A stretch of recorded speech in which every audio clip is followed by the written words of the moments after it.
Good morning. નવા દિવસની નવી શરૂઆત થઈ ગઈ છે. આવો મસ્ત મજાનો વ્યૂ જોતાં જોતાં અમે બધાએ કર્યો નાસ્તો કરીને હું ગઈ પુલ પાસે.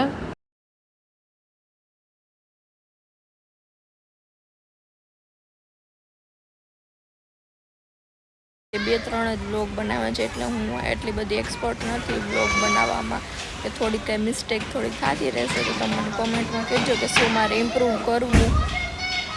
એટલી ગરમી છે ને, તો જો અહીંયા પિમ્પલ બહુ પિમ્પલ થઈ ગયા, અને ડાર્ક સર્કલ પણ એટલા થઈ ગયા છે ફોન સ્ક્રોલ કરીને. પુલ પાસે બેસીને પછી અમે ગયા અમારા બીજા રૂમે.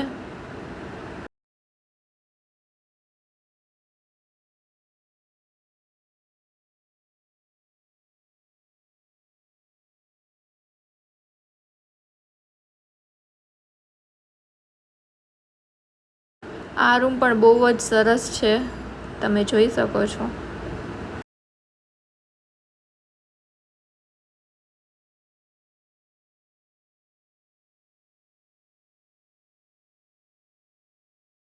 આ છે આજનો મારો લુક. કેવી લાગુ છું કોમેન્ટમાં જરૂરથી કહેજો.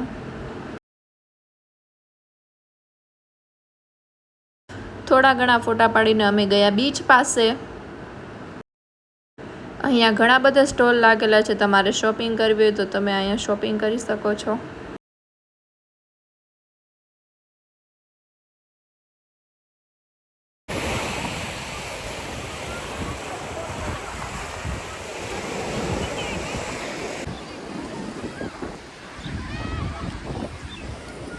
કર્યું થોડું ઘણું ફોટોશૂટ. મસ્ત બીચ છે, સારો છે એમ તો. બસ હવે ફોટા પાડીને જવું છે ઘરે. નાવું નથી કેમ કે ખારું પાણી છે.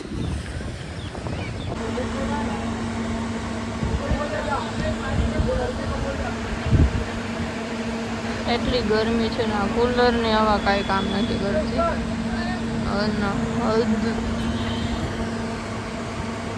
ઉનાળામાં તો કોઈ આવવું જ ન જોઈએ.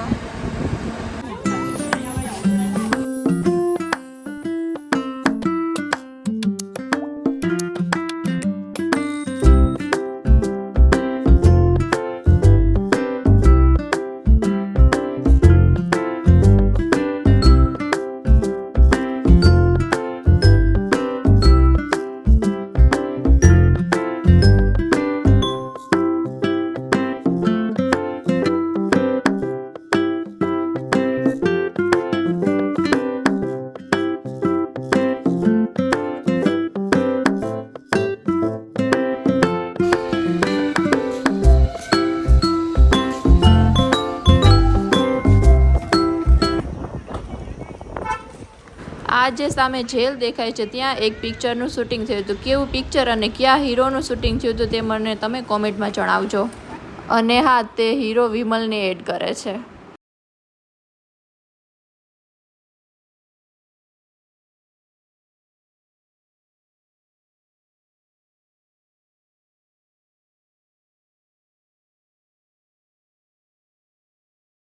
આ છે દીવનો ઐતિહાસિક કિલ્લો.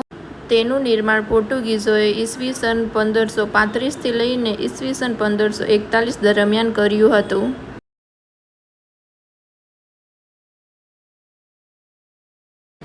અરબી સમુદ્રના કિનારે આવેલો આ કિલ્લો તેની મજબૂત દિવાલો, જૂની તોપો અને સમુદ્રના નજારો માટે ખૂબ પ્રસિદ્ધ છે.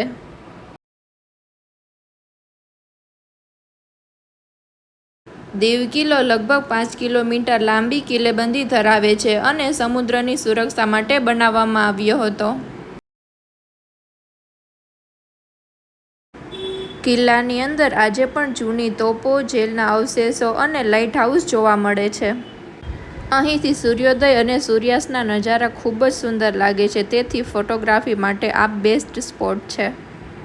કિલ્લાની આસપાસ સતત સમુદ્રની લહેરો અથડાતી હોવાથી અહીંનું વાતાવરણ ખૂબ જ શાંત અને મનમોહક લાગે છે.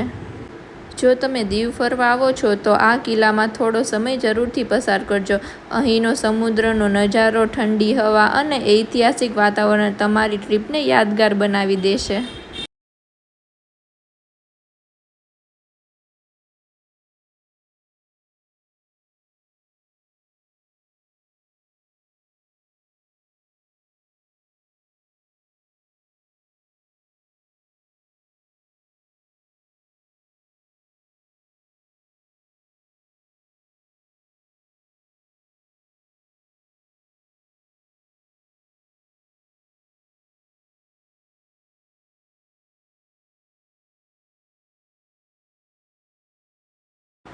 આ છે દીવનું પ્રસિદ્ધ ગંગેશ્વર મહાદેવ મંદિર. માન્યતા મુજબ પાંડવોએ પોતાના વનવાસ દરમિયાન અહીં 5 શિવલિંગોની સ્થાપના કરી હતી.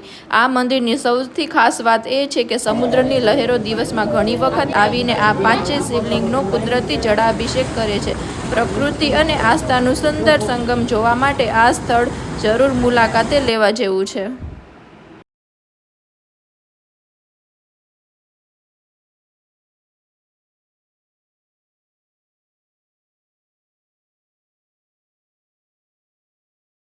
અહીંયા વ્લોગ થાય છે એન્ડ તમને વ્લોગ ગમ્યો હોય તો લાઇક શેર એન્ડ સબસ્ક્રાઈબ જરૂર કરજો. મળશે નેક્સ્ટ વ્લોગમાં. Okay bye.